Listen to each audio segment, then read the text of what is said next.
Coleman medal, the Norm Smith medal, Brownlow medal is Jimmy Bartell. Matthew Lloyd. I think we're going to find out on Thursday night about Geelong's premiership credentials this year in 2023. Can they go back-to-back? Well, they're going to have to get through Port Adelaide at the Adelaide Oval, which, Jim, would be just about the toughest task in football with the way the Port are travelling. Yeah, I agree with you, Lloydie. Geelong has no fears at the Adelaide Oval, but you want to kick off here with Port Adelaide's ball movement and the speed that they've got on the game. I think they're a lot like Collingwood at the moment. Can you contain them? Can you stop this run and carry of Port Adelaide? And Jack Butters, he may well be winning the Brownlow medal at the moment. And can they stop him? I think Geelong will want a slower game. So we talk about chaos and control. I think the Port Power love the chaos, Geelong love the control, and they must stop the run and carry and ball movement of Port Adelaide. Yeah, I think the big improvement for Port Adelaide, we always talk about how have they changed this year. We mentioned these young midfielders, but I think it's behind the ball. We touch on Tom Jonas, the skipper, missing out on playing in this Port Adelaide side, but I think some adjustments with players, playing permanently back and their ball use coming out of the back half, I think they're a lot quicker. And so these are some of the guys I want to highlight. Bergman, emerging defender. Williams, I love. He actually got drafted as a forward. They tried him back in the SANFL, and he's been fantastic. Just locks away a player. Farrell is one of the best kicks in the game. We know Dan Houston can go from back up onto the wing, but it's all this metres gain. They don't get caught back there. They take the aggressive option on, and they're exciting footballers to play. But the other ability of these four is the mix and match that they can play on. The old tools and smalls, as they say, which is keeping the likes of Jonas out of the side. Geelong beat Port Adelaide twice last year, and Tom Hawkins is often too big and strong, and that's still the query on Port Adelaide, despite they've won 10 in a row.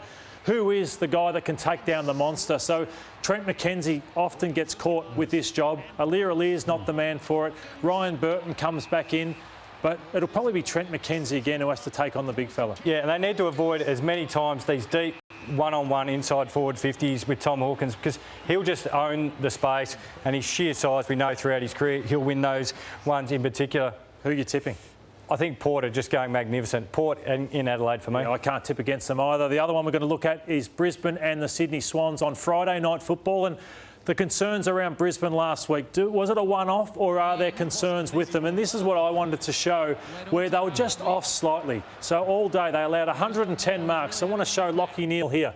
Is he really got the intent that you need to win big games here? He's off slightly, Jim. Watch this ball go. He reacts too slowly, then he doesn't stick a tackle, gets danced around. And watch Harris Andrews then on the last line of defence. Is he really tight enough on Mitch Lewis? And watch him pay the price straight after. That's why you lose and you pay the price on the MCG. And I want to show one more as well, which was damning.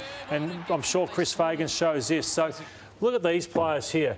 Do they really want to work hard to defend and save someone like Connor McKenna deep in the goal square? We let the play roll. They should be pushing across, charging across. They've had time to do it. The ball goes over. This guy should be rolling back, allows McKenna over the top. These guys are still walking, Jim. And then looks what happens. He gets left on the goal square. That's why they lost last week. Well, your point's leading into mine, Lloydie. I think it's an opportunity for Brisbane. You take this game, you review it hard, you keep the lights on. So Joe Danaher trying to be a Warwick Kappa mark. We'll see Darcy Gardner here trying to be the whiz again down at full back here. Top four sides and premiership sides are ruthless all the time, and they take other sides to the cleaners. Pretty average tackle here from Daniel Rich, but then it's the follow-up, as we mentioned. He's just jogging along, and Butler slots a great goal, but he's at the ruthless edge. Now, Rich has a sore calf. If you've got a sore calf, don't play and bring someone else in. If you're out there, go a million miles an hour, put young sides to the sword. All right, so they've had a good year, just had a really bad week last week. But what do the Swans need to do to get back, you think? Well, for me, it's this man here as well as Isaac Henry. Keeps spinning through the midfield. They need to create midfield scoring opportunities themselves. You look at the splits here, a bit more through the midfield. They're dynamic. They attract the opposition's best player. Callum Mills said during the week, they did a little mini review and thought around the midfield they're getting scored against and not generating enough. I think these two guys, along with a couple other guys I'm about to highlight, push forward. When you come forward, it's actually a good way to start defending. This is how you get your good inside 50 tackles. You get, so this is Papley pushing forward. You get time in forward half. You get intercepts. You're coming forward and you're putting pressure on players. McInerney here, fantastic, coming off a wing. It makes you really dangerous and ask the opposition some questions. This is the Chad. We love the Chad. He starts down here 60 metres out. Look where he pops up here at the end as the buddy scoots it forward with Big McLean. On the end of it, hit the scoreboard. This is how you challenge opposition's good sides. Brisbane should win this one at the Gabba, Jim, but do you give the Swans any chance at all? I think Brisbane are a 4-goal better side this year up at the Gabatoir. Really looking forward to the MCG on Saturday night. It's Richmond and St Kilda. So one team that loves to take the game on, the other team who's the best defensive side. And look at this. So Ross, most disposals in the game because he likes to control it. Uncontested marks, he wants to control the game, and they kick long, the least amount in the comp versus Richmond, who don't have a lot of disposals, don't have a lot of uncontested marks, and do kick long. So it's going to be a fascinating game. Yeah, control versus chaos, as you say. And I wanted to highlight it here even a bit more. Second fewest points against. They've only conceded 100 points once this year.